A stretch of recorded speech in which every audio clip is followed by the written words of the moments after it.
রাজনীতিতে আসার মূল অনুপ্রেরণা কি? আমি যখন ছাত্র রাজনীতি করি তখন থেকে আমি জিয়া রহমানের একজন রিলেশন ছিলাম। উনি দুষ্কৃতীদের হাতে শহীদ হওয়ার পর দেশনেত্রী খালেদা জিয়া এই দলকে শক্ত হাতে ধরে, তখন আরো বিশেষভাবে তখন আরো বেশি দুর্বলতা হয়ে যায়। আমি শহীদ জিয়া রহমানের কথা বলি। আমি ছোট, তখন অনেক ছোট ছিলাম, তার সাথে হাত মিলানোর সৌভাগ্য হয়েছিল। এখনো মনে আছে তার হাতটা এত সফট। ওই মিলানোর পর থেকেই আমি দুর্বল হয়ে পড়ি যে আমি বড় হলে আমি রাজনীতি করব। তারপরে যখন আস্তে আস্তে বড় হয়ে ওটার মাঝে দেখি উনি মারা গেছেন, তারপরে আসছেন আমাদের দেশে খালেদা জিয়া। আমি মোটামুটি আর কি অনুসরণ করি যে ছাত্র দলের রাজনীতিটা কিভাবে করবে। একটা পর্যায়ে যে আমি ছাত্র দলে ঢুকি না, খায়ের ভাই পিন্টু ভাইয়ের কমিটিতে, তারপরে আস্তে আস্তে তো এখন আমি নির্বাহী কমিটি সদস্য। আমার কাছে নিজেকে সাফল্য মনে করা হয় এই কারণে যে আমি সুন্দর একটা পরিবেশে আমি আমার পুরান ঢাকা জগন্নাথ কলেজ থেকে জগন্নাথ বিশ্ববিদ্যালয় রূপান্তরিত করার পিছনে আমাদের একটা অবদান ছিল। আমি ছিলাম, সাগির ছিল, মারা গেছেন, খালেদা ছিলেন, ইমরান পাটোয়ারি ছিলেন, আরো অনেক নেতারা ছিলেন, দুই তিনজন মারা গিয়েছেন। তারপরে আল্লাহ রহমতে আমরা এটা সাফল্য অর্জন করি, উৎসাহিত হই। রাজনীতির দীর্ঘদিন আমরা ছিলাম বলেই তারেক রহমান আমাকে ধানের প্রতীক দিয়ে নির্বাচন করার জন্য ঢাকার সাথে পাঠিয়েছেন। ইনশাল্লাহ আমি এটা ওভারকাম করব। এই কারণে আমি জনগণের এমনভাবে সম্পৃক্ত হয়েছি যে ওই জায়গাটা জানেন আপনারা, বিশেষ করে ঢাকাইয়া লোকজন, মুরব্বী সব ঢাকার লোকজন, তারা দেখে তাদেরকে ভালোবাসে কিনা, তাদেরকে মূল্যায়ন করা হয় কিনা। ইয়াং জেনারেশনরাও চায় যে আমাদের যে এখন যে ক্যান্ডিডেট আসছে আমাদেরকে কতটুকু আমাদের জন্য কাজ করবে। সবকিছু মিলিয়ে আর কি আমি একটা ভালো একটা অবস্থানে আছি। আপনারা দোয়া করবেন। আর বিশেষ করে আমাদের লালবাগবাসীর একটাই চাহিদা, গ্যাস গ্যাস গ্যাস।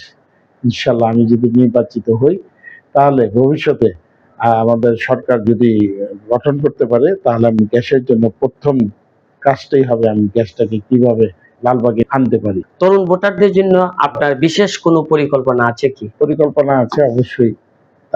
প্রথমত তাদের বেকারত্ব দূর করতে হবে, তারপরে শিক্ষার মান উন্নয়ন করতে হবে, তারপরে কারিগর প্রশিক্ষণ দিতে হবে, আইটি সেকশনটাকে উন্নতি করতে হবে। আমার এই চিন্তা ভাবনা আছে। আমি প্রতিটা থানায় থানায় আমি বড় ধরনের কিছু অফিস করব। অফিস কি, আপনি ধরেন বিল্ডিং করলাম, ওগুলাতে এই বেকারত্ব ছেলেদের প্রশিক্ষণ যদি আমি দিতে পারি, কারিগরি প্রশিক্ষণ, শিক্ষার মানকে উন্নয়ন করার জন্য ওদিকে কয়েকটাই আমি প্রজেক্ট করব। দেখি 31 দফার ভিতরে কিন্তু আমাদের দেশে তারেক রহমান সবকিছু বলে গেছে, আমি এটা বাস্তবায়ন করার চেষ্টা করব। নারীদের নিরাপত্তা ও কর্মসংস্থানে কি পদক্ষেপ নেবেন? আমি সেই জায়গাটায় আমি বলি আপনাদের, নারীদের নিরাপত্তা ইনশাল্লাহ যেভাবে ভালো হয় সেই নিরাপত্তা নিব। আর তাদের প্রশিক্ষণের জন্য আমরা বিভিন্ন জায়গায় ক্যাম্প করে দেবো, যাতে নারীরা শিক্ষা পায়, কাজ করতে পারে, তাদের আয়টা তারা যেন করে নিয়ে আসতে পারে। দুর্নীতি ও সন্ত্রাসমুক্ত রাজনীতি গড়তে আপনার অবস্থান কি? এই অবস্থান আমাদের জনাব তারেক রহমান আমাদেরকে বলেই দিয়েছে, এই ব্যাপারে জিরো টলারেন্স।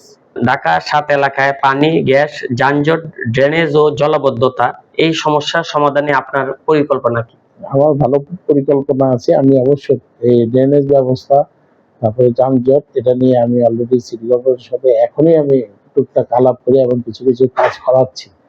সামনে তো আরো ব্যাপকভাবে করাতে পারবো যদি আমি নির্বাচিত হই।